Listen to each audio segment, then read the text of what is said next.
ভাইয়ের ওইটা দিয়ে যদি বলি, আমরা বাংলাদেশে লাস্ট কয়েকদিনে বিভিন্ন অনাকাঙ্ক্ষিত ঘটনা দেখতে পাচ্ছি এবং এই ঘটনাগুলোকে কেন মনে হয় যে এই ঘটনাগুলো কিছু কালপ্রিটের চক্রান্তের বা ষড়যন্ত্রের অংশ। কারণটা হচ্ছে এই ঘটনাগুলো এমন গুরুত্বপূর্ণ জায়গাগুলোতে ঘটছে যেই জায়গাগুলো একটা দেশের স্থিতিশীলতার সাথে, অর্থনীতির সাথে অনেক গুরুত্বপূর্ণভাবে সম্পর্কিত।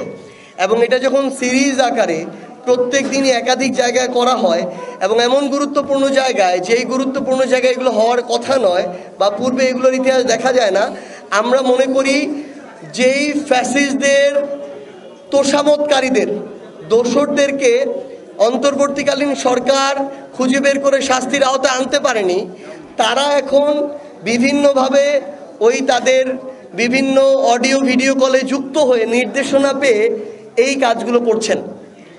এই জায়গায় গুরুত্বপূর্ণভাবে তদন্ত করা উচিত এবং অন্তর্বর্তীকালীন সরকারের সুশীল মনোভাব, দয়াপ্রবণ মনোভাব থেকে বের হয়ে যারা অপরাধী তাদের বিরুদ্ধে ব্যবস্থা নিতে হবে।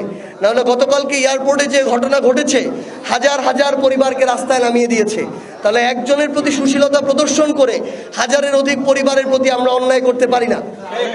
আমরা অন্তর্বর্তীকালীন সরকারকে একটু শক্ত এবং দৃঢ়ভাবে ব্যবস্থা নিতে দেখতে চাই, তাহলে নির্বাচনকালীন সময়ে তাদের প্রতি রাজনৈতিক দল এবং জনগণের একটা আস্থা তৈরি হবে। সর্বশেষ, রংপুর, আমাদের অভাগা রংপুর, এই উত্তরবঙ্গ, স্পেশালি রংপুর বিভাগ বিগত বছরগুলোতে বরাবরই তাদের জায়গা থেকে বঞ্চিত হয়েছে। উন্নয়ন বাজেটের জায়গায় শূন্য শূন্য লেখা ছিল, এরকমও আমরা দেখেছি। এখানে আমাদের একটা বিশ্ববিদ্যালয়, বেগম রোকেয়া বিশ্ববিদ্যালয়, আমাদের ভাই শহীদ আবু সাইদ, যেখান থেকে অভ্যুত্থানের আরেকটা অধ্যায় শুরু হলো, সেই বিশ্ববিদ্যালয়ে গিয়ে দেখেন বিশ্ববিদ্যালয়ের একটা কেন্দ্রীয় অডিটোরিয়াম নাই। তো এইরকম হচ্ছে এই রংপুরের চিত্র। আপনি রাস্তাগুলো দেখেন, এখনো 4 লেন রাস্তা হয় নাই। আপনি শহরের রাস্তাঘাট অবকাঠামো দেখেন, এক একটা যা ইচ্ছা তাই অবস্থা। আশেপাশের নদী নালা, খালবিল যেগুলো ছিল, 2-1টা লোক দেখানো বাদ দিয়ে বাকিগুলো সবগুলো ধীরে ধীরে মরে যাচ্ছে। আমরা আহ্বান করব অন্তর্বর্তীকালীন সরকারকে এবং আগামীতে যারা আসবেন, রংপুরের মানুষ যেহেতু প্রথমে জীবন দিতে শিখে গিয়েছে, আগামীতে যদি আপনারা রংপুরের প্রতিনিধিত্ব করতে চান, রংপুরের প্রাপ্য রংপুরকে বুঝিয়ে দিতে হবে। যদি না দেন, রংপুরকে নিয়ে রাজনীতি করার চিন্তা বাদ দেন।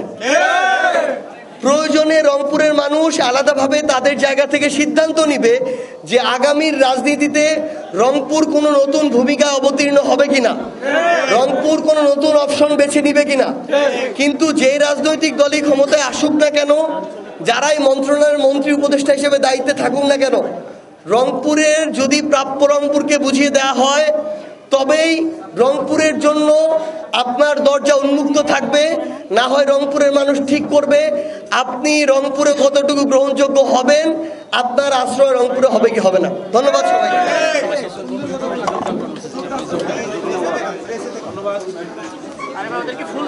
আচ্ছা, আমাদের এখানে আজকে একটা জাস্ট আপনারা ফুটেজ নিতে পারেন।